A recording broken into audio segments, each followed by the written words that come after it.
চলে যাব, আপনার কাছে আমি থাকবো না। চলে যাবে মানে? কোথায় যাবে? জানি না। বাবা, কি সুন্দর কথা। আমার বিয়ে করাবো, আমার বাড়িতে থাকবে না। কোথায় যাবে তাও জানে না। বাপের বাড়ি তো নাই, বোনের বাড়ি আছে, সেখানে যাবা? গেলে তো আবার বোন জামাই তোমারে বিক্রি করে দেবে, সেখানেই যাবা? না, সেখানেও যাব না। তাহলে তুমি কোথায় যাবা? বললাম না আমি কোথায় যাব জানি না। আমার মতো মেয়ের ওই খারাপ জায়গায় থাকা উচিত, আর অন্য কোথাও আমি থাকতে পারবো না। তোমার সাহস কিভাবে হয়? তুমি রাজা তালুকদারের বউ, তুমি খারাপ জায়গা থাকার কথা চিন্তা করো কিভাবে? চলো আমার সাথে, বাসায় চলো। আমি যাব না, আমাকে নিয়ে না, আমি চলে যাই। কেন, তোমাকে কি আমাদের বাড়ি থেকে বের করে দেওয়া হয়েছে? না, আমি স্বইচ্ছায় আসছি। তাহলে চলো। এখন যদি তুমি আমার কাছ থেকে চলে যেতে চাও, তাহলে তুমি বড় ধরনের একটা বিপদে পড়বে। কিছুদিন থাকো, তারপরে তোমার যাওয়ার ইচ্ছা থাকলে চলে যেও। চলো।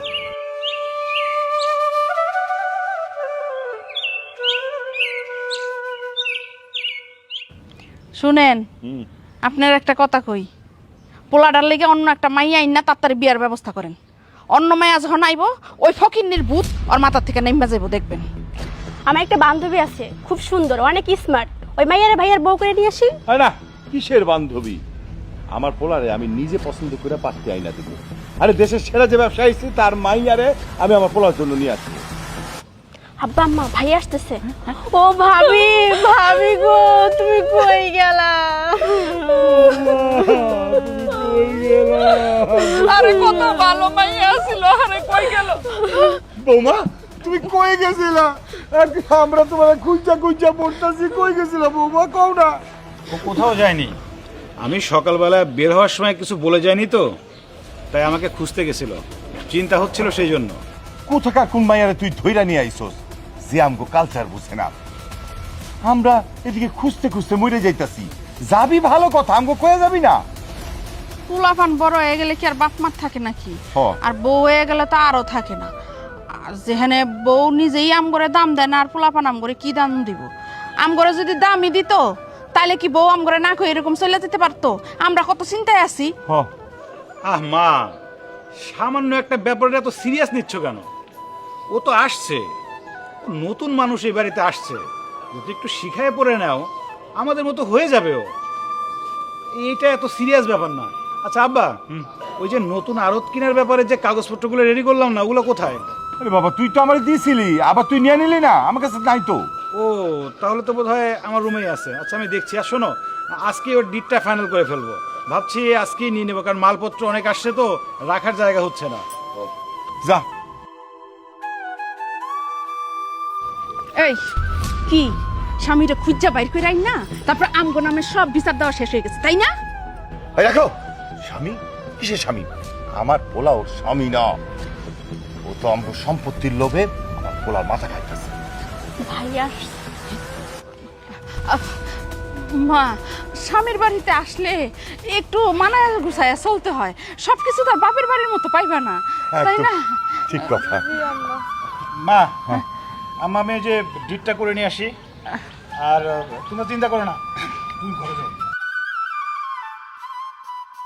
তাড়াতাড়ি আসিস। এই, ও তো ঘরে যাইতাছে। চলো ঘরে গিয়া ধরি। চলো।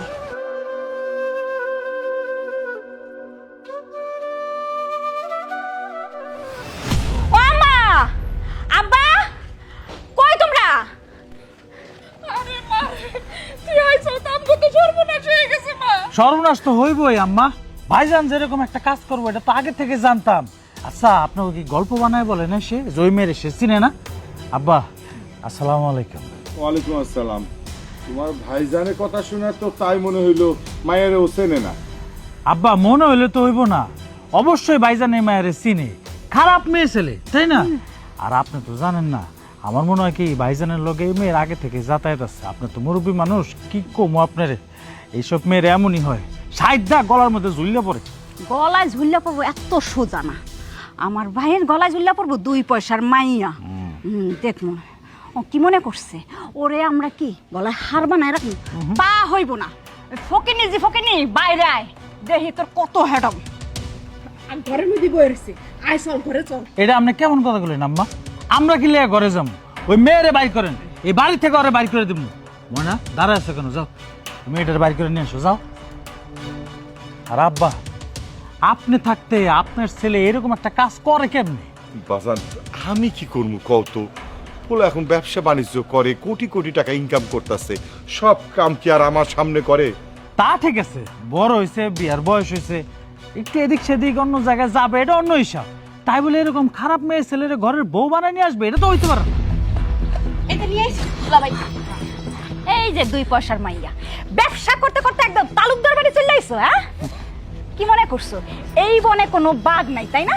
এই যে বাঘিনী চলে আইছে তোমার বিচারটা করতে। আরে কিসের বাঘ বাঘিনী, সাথে সিংহ হয়েছে। তুমি মারবা নাকি আমি মারবো? চুপ থাকো, ওর জন্য আমি যথেষ্ট। দেখছেন আব্বা, দেখছেন আম্মা, এই দেখেন কেমনে টাকা আছে। আর দুটো দাও না, আর দুটো দাও। মারে আমারে বাইরেই ফেলান আপনারা, আমার মরেই যাওয়া উচিত। ছোটবেলায় আমার বাপ মা মরে গেছে, বড় হওয়ার পর দুলাভাই আমার বেঁচে দিতে চাইছে, তারপর বিয়া করে আমার স্বামী এই বাড়িতে আনছে। এখন আমার শ্বশুর বাড়ি কেউ আমার সহ্য করতে পারে না, আমার তো মরেই যাওয়া উচিত। আমার গায়ে আপনারা আগুন লাগাই দেন, পোড়াই ফেলান আমারে। আরে বাবা রে বাবা, আমগরে ব্যাককল মনে করছে। তোমার সুন্দর করে আগুনে পোড়ায় দেই, পুরা শরীরটা লয়ে থানায় যে আমগো বিরুদ্ধে মামলা করো, অত সোজা না। সুন্দর করে কইতাছি, সসম্মানে বাড়ি থেকে বাইরে যাও, নাইলে কিন্তু এর চেয়ে খারাপ কেমন হইতে পারে এটা আমরা তোমরা দেখাম। আমি এই বাসা থেকে বাইর হবো না, এটা আমার স্বামীর বাড়ি। যদি কেউ বাইর হয় তাহলে আমার লাশ বাইরেবো, আমি না। আরে বাপ রে বাপ, আব্বা কথা শুনছেন? আমি তো এই মেয়ের অনেক শিয়ানা মনে করছি, খালি এই শিয়ানা না, এটা হচ্ছে বড় শিয়ানা। সে নাই যদি না হবে, আমার এরকম একটা ভদ্র পোলার মাথাটা চিবায় চিবায় খাইতে পারতো না। আমি তো নাই, তারপর কি করি? আয়। যাইতে তো মন চাইতেছে না।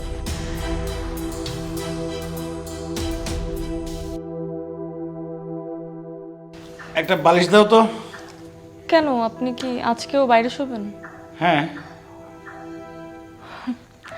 আপনার বাড়ি, অথচ আপনাকেই বাইরে থাকতে হয় আমার জন্য। আচ্ছা, আজকে এক কাজ করি, আপনি এখানে শুন, আমি বাইরে গিয়ে শুই। শোনো, আমার বাড়ি কে বলেছে? এটা তোমারও বাড়ি। আমার যা কিছু আছে সবই তো তোমার। আমি তো আপনার সবকিছু চাইনি, আমি তো শুধু আপনাকে চেয়েছি। কিন্তু আপনার মনে হয় আমাকে ভালো লাগেনি, তাই আপনি এখনো বাইরেই শোন। আমি এখানে শুলে তুমি কি খুশি হও? ঠিক আছে, চাপো, এখানেই শুনি।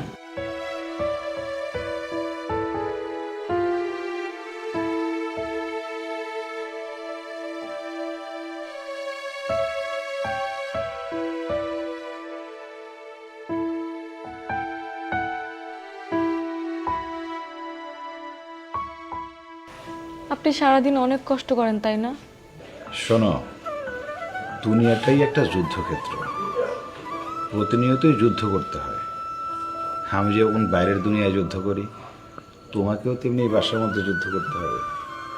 আমার বাবা মা বোন জামাই সবার সঙ্গেই তোমাকে যুদ্ধ করে এই বাড়িতে থাকতে হবে, সবাইকে মন জয় করতে হবে।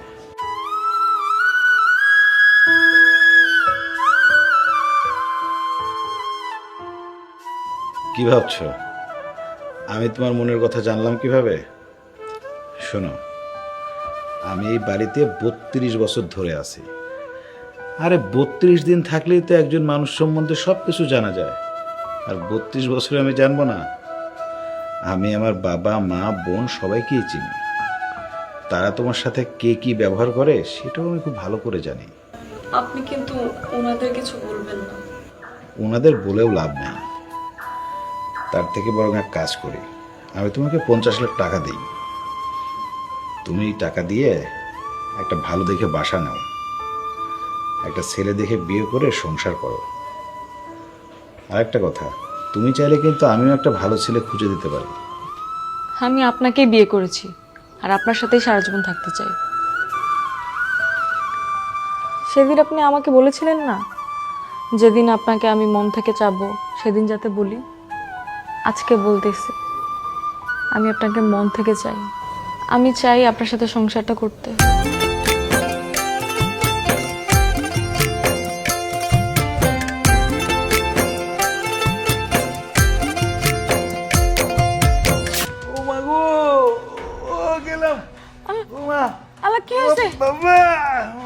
কি হলো? আপনার কি হয়েছে? আম্মা, আম্মা, তাড়াতাড়ি আসেন। আপনাকে বলার কি হয়েছে দেখা যান। হাসপাতাল থেকে আমি রাজা রিপোর্ট নিয়ে আসছি। ডাক্তার কইছে যে তার একটা কিডনি নষ্ট হয়ে গেছে। যত দ্রুত সম্ভব, মানে 1 মাসের মধ্যে কিডনি বসাইতে হইব একটা নতুন। আব্বা, ডাক্তার কি বলছে? কিডনি কি পাওয়া গেছে? হ্যাঁ, মেডিকেলে তো কিডনি আছে, কিন্তু রক্ত গ্রুপের সাথে ম্যাচ করছে না। রাজার তো ব্লাড গ্রুপ হচ্ছে ও নেগেটিভ। আমাদের মধ্যে শুধুমাত্র 2 জনের ব্লাড গ্রুপ ও নেগেটিভ। সেটা হচ্ছে, এক হচ্ছে ময়না আর মিষ্টির। আব্বা, আমার ওয়াইফ কোনো কিডনি বিডনি দিতে পারবো না। আমার সাফ সাফ কথা, আমরা এখনো বাচ্চা কাচ্চা হয়নি। বাচ্চা কাচ্চা হইলে কি, কিডনি মাত্র 2টা, তার ভিতর থেকে একটা যদি দিয়ে দিই তাহলে ভাইসা থাকুন কেমনে? ময়না, তোমার তো এখন পর্যন্ত বিয়ে শাদী হয় নাই, বাচ্চা কাচ্চা হয় নাই, তুমি একটা কিডনি দিয়ে দাও না। আমার কি বিয়ে হবে না, বাচ্চা কাচ্চা হবে না? দুলা ভাই আজে বাজে কথা কিভাবে বলেন? আমি কোনো কিডনি মিডনি কিছু দিতে পারবো না। বোন, দে না একটা কিডনি। তোদের একটা কিডনি দিলে আমি তো বাইসা যাই। আব্বা, আম্মা, কোন ওর একটা কিডনি দিতে? এত সস্তা কিডনি? আমাদের ভবিষ্যৎ নেই? তোমার একটা কিডনি দিয়া আমাদের ভবিষ্যৎ আমরা নষ্ট করতে পারবো না। আব্বা, আম্মা, আমি কি তাইলে কিডনির অভাবে মারা যাবো? তোরা এমন করতেছস কেন? তোরা একটা কিডনি আমার পোলাটারে দে, তাহলে আমার পোলাটা পয়সা যাইব। আমার তো একটাই পোলা, আমার পোলাটা কিছু হয়ে গেলে আমি পোলা পাবো কই? আম্মা, এটা আপনি কি বললেন? আর আপনার এক ছেলে চলে গেলে কি হয়েছে? আমি তো আছি, আমি আপনার ছেলের মতো না? একটা ছেলে মারা গেলে আরেকটা ছেলে তো পাবেন। জামাই, তুমি এটা কি কও? মারা যাইব কেন? কেউ যদি কিডনি না দেয় তাহলে তো আমি মারাই যাব। তোমরা সবাই আমারে ক্ষমা করে দিও। আমি দিব কিডনি। আমার ব্লাড গ্রুপ ও নেগেটিভ। আর এই মেয়ে বলে কি? আব্বা, সে কেন কিডনি দিবে? কারণ লোকটা আমার স্বামী। আমার 2টা কিডনি থাকতে সে কিডনির অভাবে মারা যাবে, এটা কখনো হইতে পারে না। বউ, কিডনি দিলে কিন্তু তোমার অনেক বড় ক্ষতি হইতে পারে। বাইসে থাকবা, কিন্তু স্বাভাবিক জীবনযাপন করতে হয়তো পারবা না। তোমারে কিডনি দিয়ে আমি যদি মারাও যাই তাতেও আমার কোনো আফসোস নাই। আরে স্বামীরে কিডনি দিতে যায় স্ত্রী যদি মারাও যায়, সেটা তো সৌভাগ্যের বিষয়। বউ, তুমি আমার সত্যি কিডনি দিবা? হ, সত্যিই দিমু, মিথ্যা কমু কেন? তুমি কোনো টেনশন করো না, আমি আছি না। আচ্ছা, ঠিক আছে, কারো কিডনি দিতে হবে না। আমি এখন আড়তে যাব, আড়ত থেকে ভাটায় যাব। বেশ কয়েকদিন আড়তে যাওয়া হয় না। শোনো, আমার কিছু হয়নি, কিডনি টিডনি লাগবে না। তুমি রান্নাঘরে গিয়ে অনেক মজার রান্না করো, আমরা সবাই মিলে দুপুরে একসাথে খাবো। তুই এসব কি করতেছিস বাবা? তোর তো শরীর অসুস্থ, ডাক্তার তোরে বাইরে যেতে নিষেধ করছে। আম্মা, অসুখ বিসুখ কিছুই না। এদের রিপোর্টটা দেখছো না? এই ডাক্তার আমার বন্ধু, ওকে বলছি এমন একটা রিপোর্ট তৈরি করে দিতে যেন আমার কিডনিটা নষ্ট থাকে। এতক্ষণ আমি অভিনয় করছি। মানে কি ভাইজান? মানে আমি আসলে দেখতে চাইছিলাম যে আমি অসুস্থ হলে কে আমার পাশে দাঁড়ায়, তাই এই অভিনয়টুকু করলাম। আমার এই যে মায়ের পেটের 2 বোন, আমার কিডনি নষ্ট হয়েছে শুনেও তারা একটি কিডনি দিতে চাইল না। আর তোমাদের চোখে যে বাজারের মেয়ে আমার বউ, ও আমার পাশে এসে দাঁড়ালো বিপদের সময়, ও কিডনি দিতে চাইলো। তোমরা এই মেয়েটাকে এত নির্যাতন করছো, তারপরে মেয়েটা আমাকে কিছুই বলে না। মা, আমি প্রথম যেদিন এই মেয়েটাকে দেখেছিলাম সেই দিনই না চিনতে পেরেছি মেয়েটা সত্যি খুব ভালো। ও সত্যি আমাদেরকে ভালোবাসে, সংসার করতে চায়। এই জন্যই তোমার ছেলের বিপদেও পাশে দাঁড়ালো। আর তোমরা যেটা করছো, অত্যাচার করছো, মারছো, গায়ে হাত দিছো, এই কাজটা তোমরা মোটেই ঠিক করো নাই। ভাইজান, আর আমাদের লজ্জা দিন না। লজ্জা তো আমি দিতে চাই নাই। তোমরা সবাই মিলে এই মেয়েটাকে যদি নিজের পরিবারের সদস্য মনে করো, তাহলেই তো সমস্যার সমাধান হয়ে যায়। করবো না মানে? অবশ্যই করব। এরকম ভুল আমি আর কখনো করব না।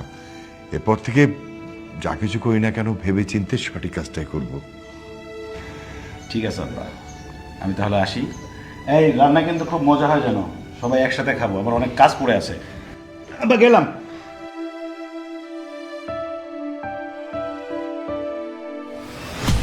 দেখছো অবস্থা? আমার নিজের ছেলে আমাদের সাথে নাটক করে।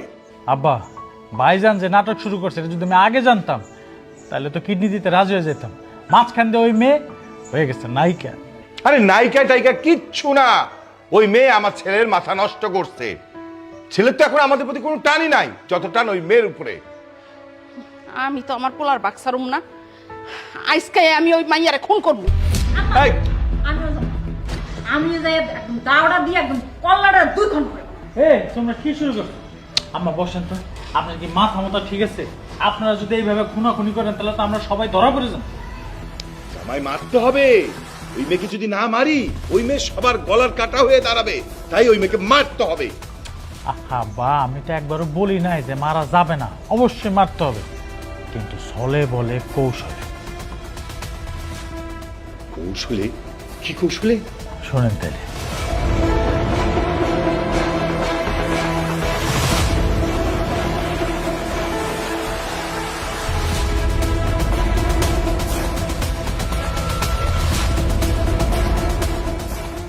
আরে বৌমা, কই যাইতাছো তুমি?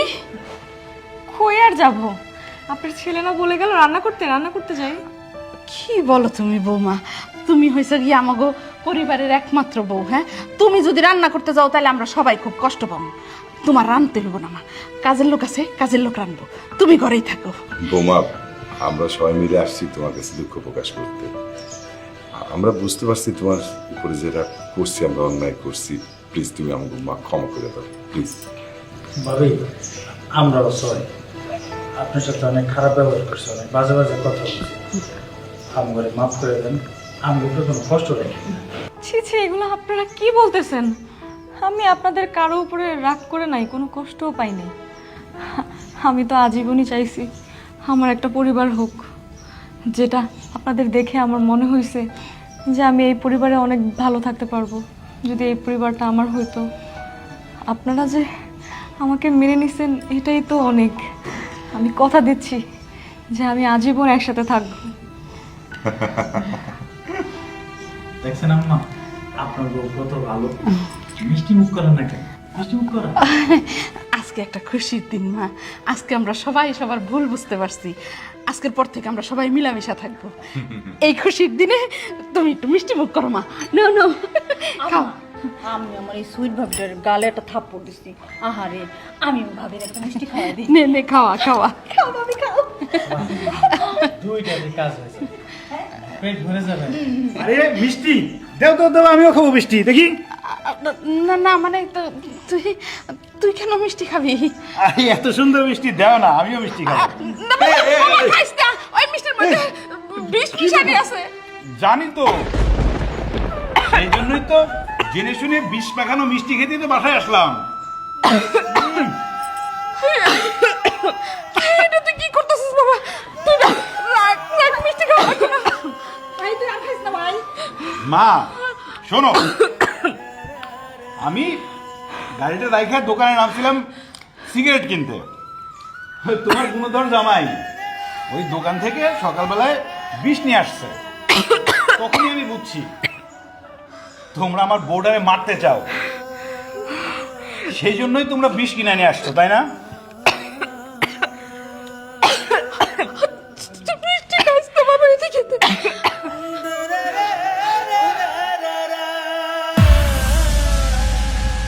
এটা তুই কি করলি রাজা? বিষ মাখানো মিষ্টি তুই কেন খাইলি? সারা জীবন সম্পত্তি সম্পত্তি করছো, বংশমর্যাদা নিয়েছিল, তাই না? মানুষ চিনতে পারো নাই। তোমার পোলাটা এখন মারা গেলে থাকো তোমার বংশমর্যাদা নিয়ে, তোমার সম্পত্তি নিয়ে। জানো আম্মা, তোমাদের কাছে এই মেয়েটা অসহায়, কিন্তু আমার কাছে সে আমার স্ত্রী। আমার বউ মরে যাচ্ছে, আমি কি বেঁচে থাকবো?